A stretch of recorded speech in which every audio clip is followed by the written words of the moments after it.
Lorsque le professeur Frederick Zugibe de la Columbia University, un des plus grands experts en pathologie cardiaque, apprend d'où provient l'échantillon de chair qu'il vient d'analyser, il reste sans voix. Sa première réaction est de ne pas croire son interlocuteur. C'est totalement impossible. Et pourtant, le morceau de cœur qu'il vient d'étudier ne provient pas d'un être humain, mais d'une hostie consacrée. Tout commence le 15 août 1996, à Buenos Aires, en Argentine. Un fidèle, en train de communier, fait par mégarde tomber son hostie consacrée par terre. Il la laisse sur le sol en la considérant comme sale et impropre à la communion. Une autre personne, constatant cette hostie sur le sol, décide de la ramasser et la confie au père Alejandro Pezet. Ce dernier va la mettre dans un récipient rempli d'eau afin qu'elle se dissolve. C'est en effet la procédure à suivre dans de telles circonstances. Ce récipient sera placé dans un tabernacle de l'église. 11 jours plus tard, le père Pezet a besoin du récipient. Il décide donc d'ouvrir le tabernacle afin de le récupérer. Il pense bien sûr que l'hostie s'est dissoute, mais à son grand étonnement, non seulement l'hostie n'est pas dissoute, mais elle présente des taches rougeâtres comme du sang. L'archevêque de Buenos Aires, le cardinal Jorge Mario Bergoglio, est tout de suite prévenu. Il décide de déclencher une enquête. C'est le docteur Ricardo Castañón Gómez, chercheur en neurosciences, qui s'occupera de mener les investigations. Comme souvent dans ce cas de figure, les enquêtes sont longues du fait de la situation des plus exceptionnelles. Ainsi, le docteur Gómez fera faire des analyses des échantillons de ce qui lui semble être du sang en provenance de l'hostie. C'est un laboratoire de génétique qui réalisera cette étude.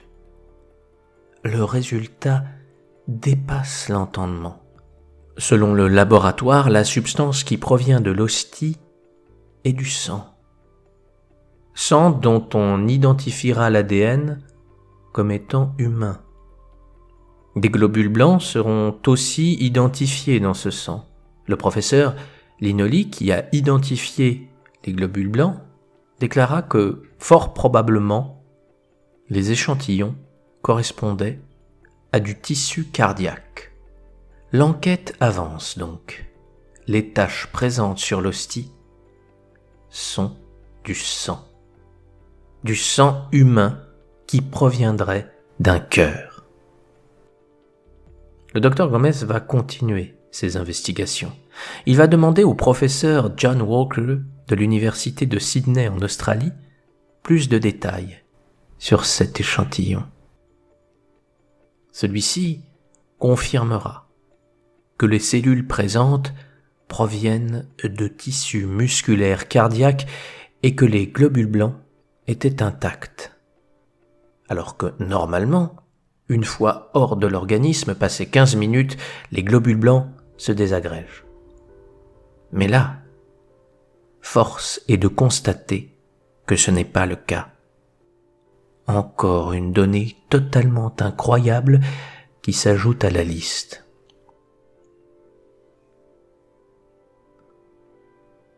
Le docteur Gómez fera appel ensuite au professeur Robert Lawrence. Ce dernier lui expliquera que l'échantillon serait un tissu cardiaque en provenance d'un cœur enflammé, ce qui signifierait que la personne à qui il appartenait avait dû beaucoup souffrir. Le docteur Gómez est très méticuleux et il souhaite que son investigation soit inattaquable.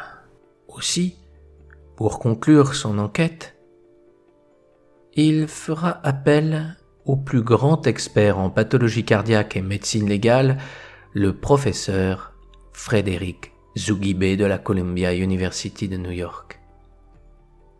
Le docteur Gomez ne voulut pas influencer le professeur Zugibe. Aussi, il ne lui donna aucune information sur la provenance du tissu. Deux Australiens, le journaliste Mike Willsey et le juriste Ron Tesoriejo, furent les témoins de ces tests.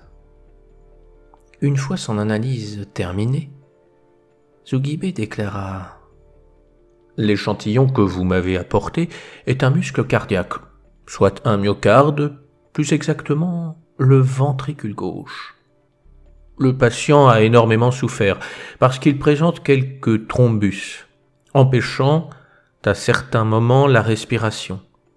L'apport en oxygène, fatigant et faisant souffrir aussi le malade puisque chaque aspiration devait être douloureuse. Il a probablement été victime d'un coup porté à hauteur de la poitrine. D'autre part, l'activité cardiaque était vive au moment où vous m'avez apporté l'échantillon. Nous avons trouvé des globules blancs intacts et ceux-ci sont uniquement transportés par le sang. Par conséquent, s'il y a des globules blancs, c'est parce qu'au moment où vous m'avez apporté l'échantillon, ce dernier était en train de battre. Le professeur voulut en savoir plus sur le patient dont provenait cet échantillon, afin de comprendre ce qui était arrivé à cet homme. Lorsque le docteur Gomez lui annonça qu'il provenait d'une hostie consacrée, le professeur Zugibe fut totalement abasourdi. Il s'est exclamé « Je ne le crois pas, c'est totalement impossible !» Mais au moment où vous m'avez apporté cet échantillon, ce cœur était vivant. Voilà.